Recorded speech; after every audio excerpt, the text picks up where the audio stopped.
Ravi colours இன்றைய trending பெண்களுக்கான exclusive கலெக்ஷனுடன் kurtis, palazzo pant, Patiala pant, துப்பட்டாக்கள், ஷேப்வேர்கள், நைட்டிகள், பிராண்டட் உள்ளாடைகளும் கிடைக்கும். ரவி கலர்ஸ், நேரு வீதி, ராஜா தியேட்டர் சிக்னல் அருகில், புதுச்சேரி. வணக்கம். முக்கிய செய்திகள். பிரதம மந்திரியின் மாதிரி கிராம திட்டத்தின் மாவட்ட அளவிலான ஒருங்கிணைப்பு கூட்டம் மாவட்ட ஆட்சியர் குலோத்துங்கன் தலைமையில் நடைபெற்றது. புதுச்சேரி குடிசை மாற்று வாரியம் மூலம் 10 லட்சம் ரூபாய்க்கான தவணை தொகை பயனாளிகளிடம் வழங்கினார் முதலமைச்சர் ரங்கசாமி. புதுச்சேரிக்கு புதிதாக IAS, IPS அதிகாரிகள் நியமனம், மத்திய உள்துறை அமைச்சகம் உத்தரவு. NRI இடத்திற்கு போலி சான்றிதழ் அளிக்கும் மாணவர்கள் மீது கிரிமினல் நடவடிக்கை பாயும், சென்டாக் நிர்வாகம் எச்சரிக்கை.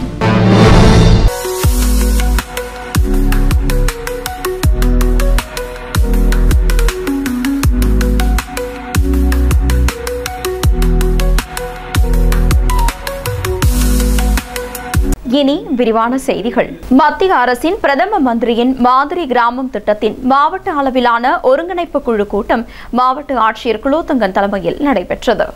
மத்திய அரசின் முழு பங்களிப்புடன் ஆதிதிராவிடர் மற்றும் பழங்குடியினர் நலத்துறை சார்பாக பிரதம மந்திரியின் மாதிரி கிராமம் திட்டம் செயல்படுத்தப்பட்டு வருகிறது. இந்த திட்டத்தின் கீழ் கிருமாம்பாக்கம், சேலியமேடு, பரிக்கல்பட்டு, இருளன் சந்தை, மணமேடு, பனையடிக்குப்பம், TN பாளையம், அபிஷேகப்பாக்கம், ஊசுடு, சுத்தகேணி ஆகிய 10 கிராமங்கள் தேர்வு செய்யப்பட்டு உள்கட்டமைப்பு வளர்ச்சிக்காக தலா 20 லட்சம் ரூபாய் வழங்கப்படுகிறது. இந்த திட்டத்தை செயல்படுத்த மாநில, மாவட்ட மற்றும் கிராமப்புற அளவில் ஒருங்கிணைப்பு குழு அமைக்கப்பட்டு கிராம வளர்ச்சி திட்டங்கள் தயாரிக்கப்பட்டு வருகிறது. இந்நிலையில் புதுச்சேரி ஆதிதிராவிடர் மற்றும் பழங்குடியினர் நலத்துறை சார்பில் பிரதம மந்திரியின் மாதிரி கிராமம் திட்டத்தின் மாவட்ட அளவிலான ஒருங்கிணைப்பு குழு கூட்டம் நடைபெற்றது. கூட்டத்திற்கு மாவட்ட ஆட்சியர் குலோத்துங்கன் தலைமை தாங்கினார். நலத்துறை இயக்குநர் இளங்கோவன், துணை மாவட்ட ஆட்சியர் இஷிதா ரதி ஆகியோர் முன்னிலை வகித்தனர். இந்த கூட்டத்தில் TN பாளையம் மற்றும் அபிஷேகப்பாக்கம் ஆகிய கிராமங்களின் கிராம வளர்ச்சி திட்டம் சமர்ப்பிக்கப்பட்டது. தொடர்ந்து திட்டத்தின் செயல்பாடுகள் குறித்து மாவட்ட ஆட்சியர் குலோத்துங்கன் மாவட்ட குழுவினருக்கு விளக்கம் அளித்தார். மேலும் சமர்ப்பிக்கப்பட்ட 2 கிராமத்திற்கான கிராம வளர்ச்சி திட்டத்திற்கு ஒப்புதல் அளித்ததோடு மீதமுள்ள 8 கிராமத்திற்கு 1 மாத காலத்திற்குள் கிராம வளர்ச்சி திட்டத்தை இறுதி செய்து சமர்ப்பிக்குமாறு அந்தந்த கொம்யூன் பஞ்சாயத்து ஆணையர்களுக்கு உத்தரவிட்டார். இந்த கூட்டத்தில் குழு உறுப்பினர்கள், கொம்யூன் பஞ்சாயத்து ஆணையர்கள் மற்றும் துறை ஊழியர்கள் பலர் கலந்து கொண்டனர். புதுச்சேரி அரசு குடிசை மாற்று வாரியம் மூலம் இந்திராநகர் தொகுதிக்குட்பட்ட பயனாளிகளுக்கு தவணை தொகை ஆணையை முதலமைச்சர் ரங்கசாமி வழங்கினார்.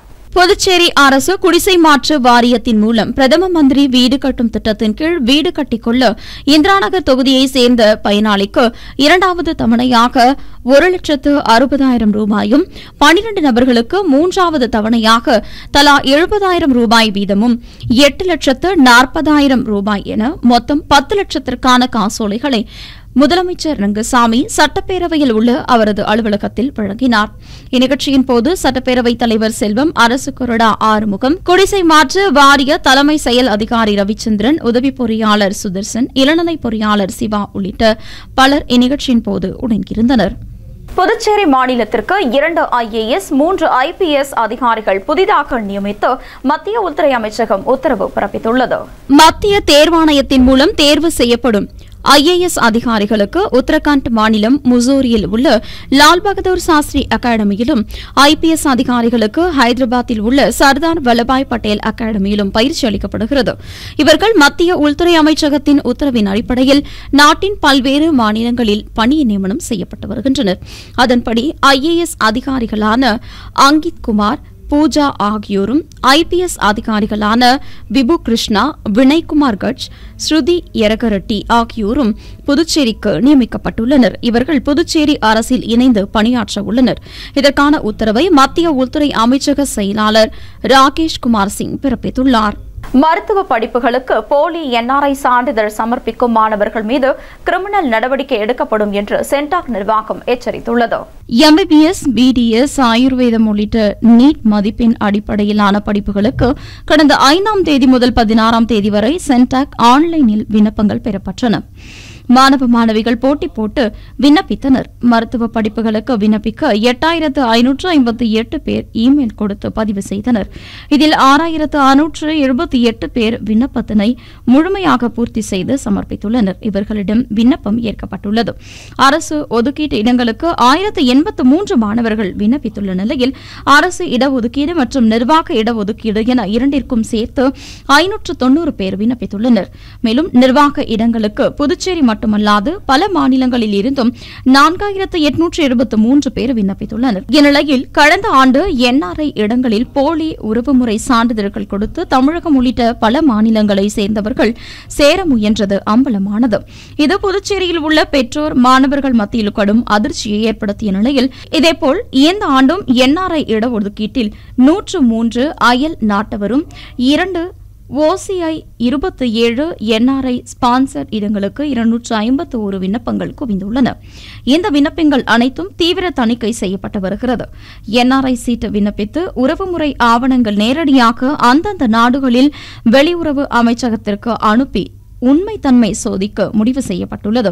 போலி என்று தெரியவந்தால் சான்றிதழ் சமர்ப்பித்த மாணவர்கள் அவர்களது பெற்றோர்கள் மீது கிரிமினல் நடவடிக்கை எடுக்கவும் சென்டாக் நிர்வாகம் முடிவு செய்துள்ளதாக தகவல்கள் வெளியாகியுள்ளது. புதுச்சேரி தமிழ் சங்கத்தில் மீனவ கிராமங்களும் அதன் புது சொத்துக்களும் என்ற தலைப்பிலான கையேட்டு வெளியீட்டு விழா நடைபெற்றது. புதுச்சேரி தமிழ் மீனவர் விடுதலை வேங்கைகள் மார்க்சிஸ்ட் கம்யூனிஸ்ட் கட்சி ஆகியவை இணைந்து மீனவ கிராமங்களும் அதன் பொது சொத்துக்களும் என்ற கையேட்டு வெளியீட்டு விழா மற்றும் கலந்துரையாடல் நடைபெற்றது. இந்த கையேடு கடலோர ஒழுங்குமுறை மண்டல அறிவிப்பான 2019 மற்றும் புதுச்சேரி மேலாண்மை திட்டங்களுடன் தொடர்புடையது. இந்த நிகழ்ச்சியில் புதுச்சேரி தமிழ் மீனவர் விடுதலை வேங்கைகளின் நிறுவனர் மங்கையர் செல்வன் தலைமை வகிக்க இயக்கத்தின் ஒருங்கிணைப்பாளர் மலையாளத்தன் வரவேற்றார். மேலும் மார்க்சிஸ்ட் கம்யூனிஸ்ட் கட்சியின் மாநில செயலாளர் ராமச்சந்திரன் நோக்கு உரையாற்றினார். நிகழ்ச்சியில் புதுச்சேரி பாராளுமன்ற உறுப்பினரும் காங்கிரஸ் கட்சி தலைவருமான வைத்தியலிங்கம் மற்றும் புதுச்சேரி சட்டமன்ற எதிர்க்கட்சித் தலைவர் சிவா ஆகியோர் இணைந்து கையேட்டினை வெளியிட்டனர். அந்த கையேட்டினை அனைத்து மீனவ கிராம பஞ்சாயத்து தலைவர்கள் பெற்றுக் கொண்டனர். இந்நிகழ்ச்சியில் பாரம்பரிய மீனவ பஞ்சாயத்துகளின் பிரதிநிதிகள், இந்திய கம்யூனிஸ்ட் கட்சியின் மாநில செயலாளர் சலீம், இந்திய கம்யூனிஸ்ட் கட்சி, மார்க்சிஸ்ட் இந்திய கம்யூனிஸ்ட் கட்சி மாநில செயலாளர் புருஷோத்தமன், விடுதலை சிறுத்தைகள் கட்சி மாநில அமைப்பாளர் தேவப்புலவன், திராவிட விடுதலை கழகம் தலைவர் லோகையப்பன் மற்றும் பல்வேறு சமூக அமைப்புகளின் நிர்வாகிகள் கலந்து கொண்டனர். மேலும் மீனவர்களின் உரிமைகளுக்கு எதிராக செயல்படும் NR காங்கிரஸ், பாரதிய ஜனதா கட்சி அரசை கண்டித்து வரும் 27ஆம் தேதி சுதேசி மில் அருகே மாபெரும் ஆர்ப்பாட்டம் நடத்துவது என்றும் கூட்டத்தில் முடிவு செய்யப்பட்டது குறிப்பிடத்தக்கது. புதுச்சேரியில் ஃபைபர் மீன்பிடி படகு மானியத்திற்கு விண்ணப்பிப்பதற்கான காலக்கெடு நீட்டிக்கப்பட்டுள்ளதாக மீன்வளத்துறை சார்பில் அறிவிக்கப்பட்டுள்ளது. புதுச்சேரி மீன்வளம் மற்றும் மீனவர் நலத்துறை இயக்குநர் முகமது இஸ்மாயில் வெளியிட்டுள்ள செய்திக்குறிப்பில் 2025ஆம் நிதியாண்டில் புதுச்சேரியை சேர்ந்த மீனவர்களுக்கு கண்ணாடி நுண்ணிழை கட்டுமரம், இயந்திரமில்லா கண்ணாடி நுண்ணிழை கட்டுமரம் 50% மானிய விலையில் வழங்கப்படுகிறது.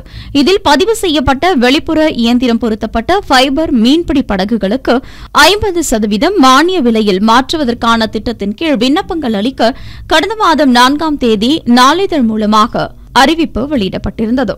மேலும் பூர்த்தி செய்யப்பட்ட விண்ணப்பங்கள் இந்த மாதம் 5ஆம் தேதிக்குள் மீன்வளத்துறை அலுவலகத்தில் சமர்ப்பிக்க வேண்டும் என்றும் அறிவிக்கப்பட்டிருந்த நிலையில் மீனவர்களின் வேண்டுகோளுக்கிணங்க விண்ணப்பங்கள் சமர்ப்பிக்கும் தேதி வரும் 25ஆம் தேதி வரை நீட்டிக்கப்பட்டுள்ளது என்று தெரிவிக்கப்பட்டுள்ளது. மேலும் இந்த திட்டத்தின் மூலம் பயன்பெற விருப்பம் உள்ளவர்கள் மீனவர் கூட்டுறவு சம்மேளனத்தில் இருந்து விண்ணப்பத்தை பெற்றுக் கொள்ளலாம் என்றும் தெரிவிக்கப்பட்டுள்ளது. பூர்த்தி செய்த விண்ணப்பத்தில் இணைக்கப்பட வேண்டிய சான்றிதழ்களுடன் தேங்காய்த்திட்டு மீன்பிடி துறைமுகத்தில் உள்ள மீன்வளத்துறை இயக்குநர் அலுவலகத்தில் 25ஆம் தேதிக்குள் சமர்ப்பிக்க வேண்டும் என்றும் அந்த செய்திக்குறிப்பில் தெரிவிக்கப்பட்டுள்ளது. உருளையன்பேட்டை பகுதியில் அமைந்துள்ள அருள்மிகு அரச மரத்தடி புத்து மாரியம்மன் திருக்கோவிலில் ஆடிவெள்ளியையொட்டி நடைபெற்ற விழாவில் சட்டமன்ற உறுப்பினர் நேரு உள்ளிட்ட பக்தர்கள் கலந்து கொண்டு சுவாமி தரிசனம் செய்தனர். புதுச்சேரி உருளையன்பேட்டை தொகுதிக்குட்பட்ட இளங்கோ நகர், சுப்ராயப்பிள்ளை சத்திரம், கெனடி நகர் பகுதியில் அமைந்துள்ள அருள்மிகு அரச மரத்தடி புத்து மாரியம்மன் திருக்கோவிலில் ஆடி மாதத்தையொட்டி சிறப்பான விழா நடைபெற்றது. இதன் தொடர்ச்சியாக ஆடி மாத முதல் வெள்ளியை ஒட்டி கணபதி ஹோமம், காப்பு கட்டுதல் போன்ற விழாவுடன் துவங்கிய நிகழ்ச்சியில் உருளையன்பேட்டை தொகுதி சட்டமன்ற உறுப்பினரும் புதுச்சேரி மனிதநேய மக்கள் சேவை இயக்க நிறுவன தலைவருமான நேரு உட்பட ஏராளமான பக்தர்கள் கலந்து கொண்டு சாமி தரிசனம் செய்தனர். திருவிழாவில் கோவில் நிர்வாகிகளும் மற்றும் அப்பகுதியைச் சேர்ந்த முக்கிய பிரமுகர்களும் பலர் கலந்து கொண்டு சாமி தரிசனம் செய்தனர். ஆடி மாத வெள்ளியையொட்டி நடைபெற்ற விழாவிற்கான ஏற்பாடுகளை ஊர் அறங்காவலர் குழுவினர் மற்றும் ஊர் பொதுமக்கள் பலர் சிறப்பாக செய்திருந்தனர். வில்லியனூரில் 28 பயனாளிகளுக்கு வீடு கட்டுவதற்கான தவணைத் தொகைக்கான ஆணையை எதிர்க்கட்சித் தலைவர் சிவா பயனாளிகளிடம் வழங்கினார். புதுச்சேரி அரசு குடிசை மாற்று வாரியம் மூலம் வீடு கட்டும் திட்டத்தின் கீழ் வில்லியனூர் தொகுதியைச் சேர்ந்த பயனாளிகளுக்கு கல்வீடு கட்டுவதற்கான தவணைத் தொகைக்கான ஆணை வழங்கும் நிகழ்ச்சி வில்லியனூர் சட்டமன்ற உறுப்பினர் அலுவலகத்தில் நடைபெற்றது. இந்நிகழ்ச்சியில் தொகுதியின் சட்டமன்ற உறுப்பினரும் எதிர்க்கட்சித் தலைவருமான சிவா கலந்து கொண்டு பயனாளிகளுக்கு வீடு கட்டுவதற்கான அரசாணை மற்றும் தவணைத் தொகைக்கான அடையாள அட்டையை வழங்கினார். இதில் குடிசை மாற்று வாரிய இளநிலை பொறியாளர் அனில்குமார், கள ஆய்வாளர் இளங்கோவன் மற்றும் திராவிட முன்னேற்றக் கழக பொதுக்குழு உறுப்பினர் ராமசாமி, அவைத்தலைவர் ஜலால் உள்ளிட்ட பலர் கலந்து கொண்டனர். லாஸ்பேட்டை புதுச்சேரி அரசு மாவட்ட ஆசிரியர் கல்வி நிறுவனத்தில் நடைபெற்ற சமையல் எரிவாயு குறித்த பாதுகாப்பு விழிப்புணர்வு நிகழ்ச்சியில் 100க்கும் மேற்பட்ட மாணவர்கள் கலந்து கொண்டனர். லாஸ்பேட்டையில் அமைந்துள்ள புதுச்சேரி அரசு மாவட்ட ஆசிரியர் கல்வி பயிற்சி நிறுவனத்தில் சமையல் எரிவாயு குறித்த பாதுகாப்பு விழிப்புணர்வு நிகழ்ச்சி நடைபெற்றது. இதில் சிறப்பு விருந்தினர்களாக பரசுராமன் மற்றும் என்ஆர் காங்கிரஸ் பிரமுகர் நந்தா ஜெயஸ்ரீதரன் ஆகியோர் கலந்து கொண்டனர். இந்நிகழ்ச்சியில் சமையல் எரிவாயு மற்றும் பாதுகாப்பு குறித்து பல்வேறு கேள்விகள் மாணவர்களிடம் கேட்கப்பட்டது. கேள்விகளுக்கு சரியான விடையளித்த மாணவ மாணவிகளுக்கு பரிசுகள் வழங்கப்பட்டது. நிகழ்ச்சியை ஸ்ரீ அன்னை நுகர்வோர் பாதுகாப்பு குழு திலகவதி ஒருங்கிணைக்க கல்லூரி முதல்வர் ராமகிருஷ்ணன், பேராசிரியர் ஆறுமுகம் மற்றும் என்ஆர் காங்கிரஸ் பிரமுகர்கள் ஜெயந்தி, சுபாஷினி உள்ளிட்ட பலர் பங்கேற்றனர். இந்நிகழ்ச்சியில் 100க்கும் மேற்பட்ட மாணவ மாணவிகள் பாதுகாப்பு விழிப்புணர்வு நிகழ்ச்சியில் பங்கேற்றனர்.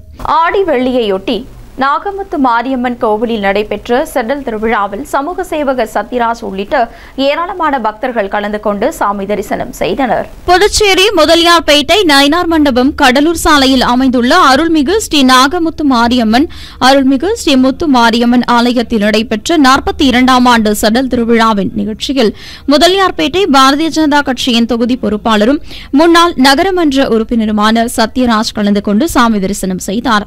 தொடர்ந்து நயினார் மண்டபம் அன்னதான விழா குழுவினர் பொதுமக்களுக்கு அறுசுவை விருந்து ஏற்பாடு செய்திருந்தனர். இந்த விருந்து ஏற்பாடினை சமூக சேவகர் சத்யராஜ் துவக்கி வைத்தார். நிகழ்ச்சியின் போது அன்னதான விழா குழுவினர் உடனிருந்தனர்.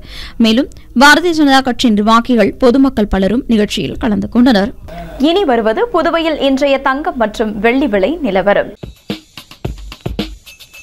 இன்றைய தங்கம் வெள்ளி விலை விவரம். புதுவையில் இன்றைய தங்கம் வெள்ளி விலை விவரம் வழங்குபவர்கள் முத்து கோல்ட் ஹவுஸ், பாண்டிச்சேரி.